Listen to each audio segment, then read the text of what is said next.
Hello friends. ఎలా ఉన్నారు? నేనైతే చాలా బాగున్నాను. Welcome to Jyothi trends.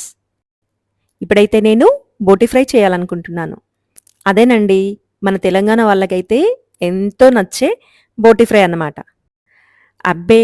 Bhotia అనేసి తీసిపారేయకండి. ఈ మటన్ బోటిలో కూడా ఎన్నో రకాలైన మినరల్స్, ఆరోగ్య ప్రయోజనాలు చేకూర్చే లక్షణాలున్నాయనేసి తెలుసుకోండి. అంత మంచి బోటి ఫ్రైనైతే మిస్ చేసుకోకండి. ఈ మటన్ బోటీలో అయితే ఎర్ర రక్త కణాలను పునరుత్పత్తి చేసే మంచి లక్షణాలైతే ఉన్నాయన్నమాట.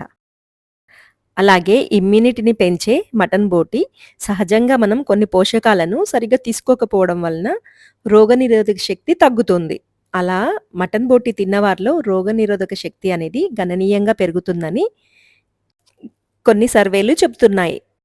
ఇంకా అలాంటి మన తెలంగాణ వాళ్ళకి ఎంతో ఇష్టమైన బోటి ఫ్రై ఎలా చేయాలో చూద్దాం రండి. ఇన్ని ఆరోగ్య ప్రయోజనాలనిచ్చే మటన్ బోటీని ఒక క్రమ పద్ధతిలో తీసుకుంటేనే మంచిది. అతిగా తిన్నా గూడా మంచిది కాదండోయ్! అందుకని అప్పుడప్పుడు టేస్టీగా వండుకొని తినేసేయండి. అలా కడాయిలో ఆయిల్ పోసేసి చిన్నగా తరిగేసుకున్న ఉల్లిపాయ ముక్కల్ని వేసి గోల్డెన్ బ్రౌన్ కలర్ వచ్చేదాకా ఉంచేసి మంచిగా ఫ్రై చేసుకొని, ఆ తర్వాత మనం ఫ్రెష్‌గా కడిగి బాయిల్ చేసుకున్న ఏదైతే బోటీ పీసెస్ ఉన్నాయో అందులో వేసేసుకొని కలిపేసేయండి. ఆ పోపులోనే కొంచెం అల్లం వెల్లుల్లి పేస్ట్, ఇంకా పసుపు వేసేయండి. అలా బాగా ఫ్రై చేసుకొని, ఆ తర్వాత కారం యాడ్ చేయండి.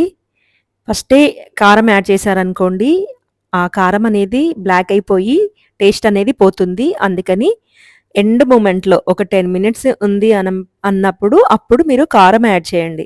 అలాగే రుచికి సరిపడినంత ఉప్పు కూడా యాడ్ చేసేయండి. యాడ్ చేసి మంచిగా కలిపేసేయండి.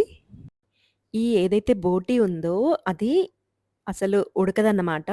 మనమేంటంటే ఫస్టే మనం కుక్కర్‌లో ఉన్న లేతే నార్మల్‌గా అయినా ఉడకేసుకొని అప్పుడు సరిగ్గా ఉడికిన తర్వాత పోపేసుకుంటే చక్కగా వస్తుంది.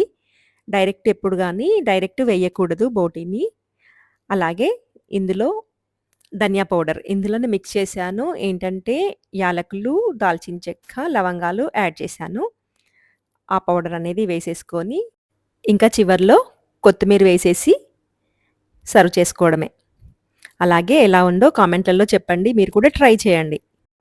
ఇక ఈ వీడియో మీకు నచ్చినట్టయితే లైక్ చేయండి, షేర్ చేయండి, సబ్స్క్రైబ్ చేయండి. Thank you friends. బాయ్.